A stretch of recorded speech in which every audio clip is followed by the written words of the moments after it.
Agakingirizo kugira ngo umuntu agakoreshe hari ibintu by'ingenzi abagomba kubanza kwitaho. Icyambere nukureba agakingirizo niba katarata agaciro. Ikindi reba ku gakingirizo. Ikindi agakingirizo urabanza ukagafata ukumva niba kari mu mwuka. Agakingirizo keza katari kangirika kaba kari mu mwuka ndetse ku buryo iyo ugakanze wumva ko amavuta yo ku gakingirizo akiri mu imbere uba wumva karimo kanyereramo. Yes. Ikindi kintu umuntu abagomba kwitaho n'uburyo agakingirizo bagahambura. Urabona nk'urugero nk'ubu urabona ngize gutya urabona ko kanze gucika, sibyo?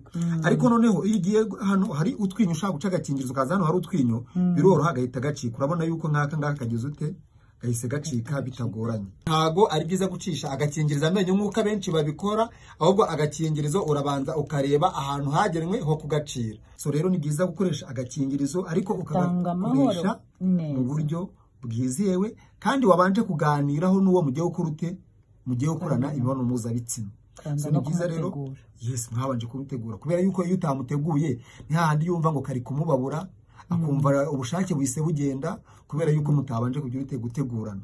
So ni byiza yuko abantu babiri bagiye gukora imibonano mpuzabitsina barakoresha agakingirizo babanza gutegurana kandi bakanabiganiraho kugira ngo bose baze kugakoresha buri wese yumva atabangamiwe. Unabibutse ko utwo dukingirizo dutangirwa ubuntu aba badafite ubushobozi cyangwa umwanya wo kujya kugura buriya rwose mu bice bya Remera na Giporoso nahe hose hacha utuzu.